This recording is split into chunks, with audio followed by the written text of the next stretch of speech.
The one I'll talk about is on the execution side.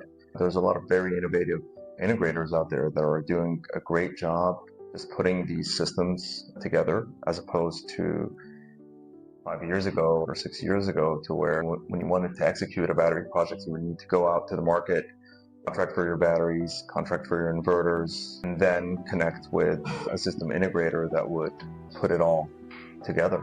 Today, integrators are much more sophisticated by taking a bigger scope. So they're not just doing the software integration, but they're also doing the full equipment integration of these sites. So integrators like Sungrow, like Powen, where they were going and just getting the cells from the battery OEMs and putting the cells into modules, putting the modules into racks, and designing their own enclosures, the cooling system, the fire protection system, doing testing on their own in very kind of high-tech laboratories. It's really contributing to creating really reliable products with much less issues than we've used to see in the past, when it was, for lack of a better term, a cobbled up system.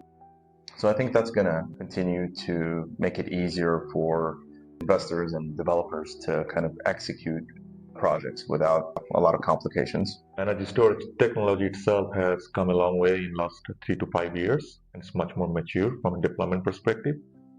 But then the other part of it is also the market opportunities, right? Because of the increasing demand that we are seeing in data centers almost all across the world, and also because of climate change like wildfires and everything else, and need for microgrids, we see that there is a big push to have a lot of energy storage projects, because energy storage projects can provide local generation support for these data centers. Because the transmission grid is so constrained, it's difficult to move all this power across through the network. So having energy storage systems which can be built so easily in a time efficient manner, large energy storage sites takes less than a year now to be fully built and commissioned, right? So that basically allows for these data center loads to be made effectively.